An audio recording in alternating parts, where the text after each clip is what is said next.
मुझे पता है कि यहाँ पर खाली है, अभी भी समय है, कल दिन ये बच्चे मर जाएंगे और सारे हत्या का पाप माता पिता को लगेगा। वो आपको बिन मांगे जाओ तो सही, दशा को देख करके सब कुछ दे देंगे। तो फिर जरा जब तुम नहीं मानती है तो ठीक है, अब मैं खाली हाथ मित्र के यहाँ रिश्तेदारी में और फिर में मंदिर में दरबार में खाली हाथ नहीं जाया जा सकता। इसलिए ऐसा करना, कुछ ना कुछ गाँव वाले तो शकल नहीं देखना चाहते। और तू चली गई बेचारी कहीं अपने पड़ोसन से जो मुट्ठी भर चेवड़े लेकर, तो फटी हुई धोती में डाले आधे तो रास्ते में, पहनने के लिए वस्त्र नहीं थे बंधु, और धोती लगाकर सर में कोई टोपी नहीं थी, और पाँव पे नंगे पाँव जो है भगवान से मिलने जा रहा है बंधु। और भगवान ने गीता में लिखा कि कोई मेरी तरफ 10 कदम आता है ना, उस भक्त बहू बेटी की झोली गोदी को भरने के लिए मैं 100 कदम चल करके आता हूँ। कितने कदम? तो गीता में भगवान ने स्वयं अपने मुख से कहा है बंधु, उनकी कही हुई वो गीता प्रत्यक्ष रूप में भगवान की वाणी। तो विश्वास रखना चाहिए ना, विश्वास रखो कि भगवान के देर अंधेर नहीं है।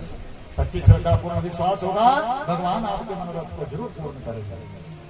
और इस प्रकार सुदामा जब जा रहे थे, देखा भगवान ने आ रहे तो केवट का रूप ले लिया। रास्ते में बड़े कांटे चले गए बंधु, अंदर पाँव में बेड़ियां पड़ी थी। अब यमुना पार जाना है तो थोड़ी देर में यहाँ बरगद पेड़ में विश्राम कर लेता हूँ, तो आंख लग गई।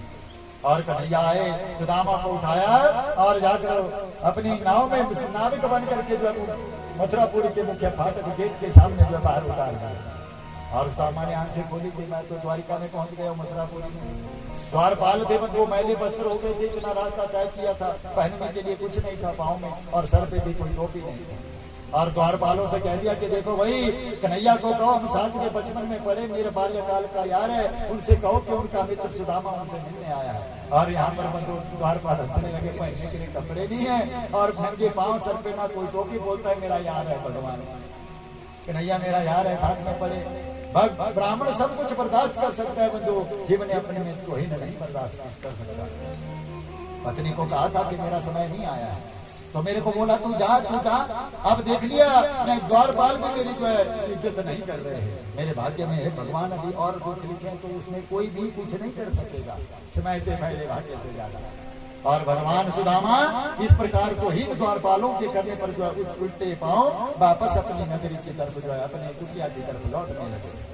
पर भगवान के यहाँ पर नियम मर्यादा बनाई थी कि कोई भी कैसी भी स्थिति में मेरे पास आए, मेरे को उसका समाचार मिलना चाहता।